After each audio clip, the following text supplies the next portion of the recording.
Have you ever been in school, have a child in school, or know someone who may be in school? Have you ever thought about how much time goes into deciding what to wear to school? Simply because you want to look good, or simply because you don't have what everyone else has? You don't have the most latest shirt, or jeans, or sneakers. Imagine being a school age child having to decide that and what to wear.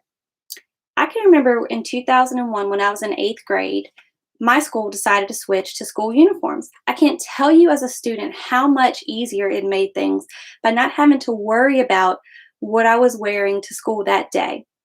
And here in 2020, my son, who is in kindergarten, also has to wear a school uniform.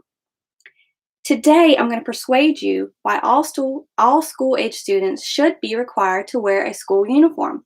Number one, it could be cost effective for parents and guardians. Number two, it allows more time to focus on education. And three, and finally, it can help aid and protect students as they're in school. What is a uniform? A uniform is something similar to what I have on: a solid color polo shirt, khaki pants, and no logos. For my son, he has to wear a navy blue polo shirt, and his requires the school logo, and just solid black pants. What makes it cost effective for parents is that it doesn't matter where it comes from. It could be a hand-me-down, it can come from Walmart, or it could be designer. But no one knows because you don't have logos being displayed anywhere. It puts everyone the same. According to the American School Board Journal, some students are more economically disadvantaged than others.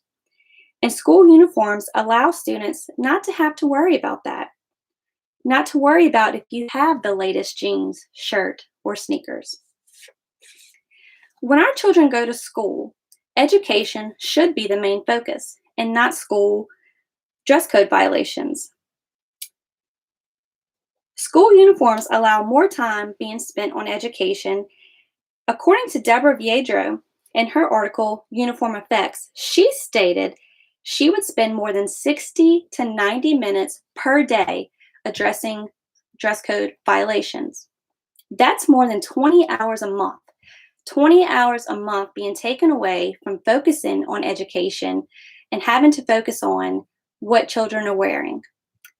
Uniforms allow that to focus more time on education. I recall myself when I was younger in school having to go to the office simply because my capri pants were below my knee and not at the ankle. I remember having to call my mom to bring me more pants. I was not allowed to go back to class until I got those pants that went to my ankle and not my knee. So that means I spent 1 hour being taken away from a subject that I may or may not needed more extra time in. Now, I was sitting in the office waiting on pants. Having all students wear the same thing makes it easier to know what is appropriate and what is not appropriate. According to Kathleen Hoffman, she writes in her article, Dress for Success, when students know what they are expected to wear, they are expected to show up in that, and that allows them to focus on education, to be ready to go and to learn. Now, finally, I will talk to you about how school uniforms can play a big part in safety and protection of our students. According to Maggie Messett, she writes in her article, Button Down, she talks about a principal in Lakeland, Florida, said when he looks around campus, he can easily identify someone not in uniform if they should or should not be there. One tragic event we may all recall is the Columbine school shooting of 1999, where 2 students hid guns in their trench coats before they opened fire, killing 12 students and 1 teacher. Today, by requiring all students to wear school uniforms, this can help aid in the protection and safety of all students and teachers. In conclusion, school uniforms are very cost effective and also create a level playing field among all students to have to wear the same thing. It allows more time to be spent focusing on education and not dress code violations. And finally, it can help aid in the protection of safety of our students.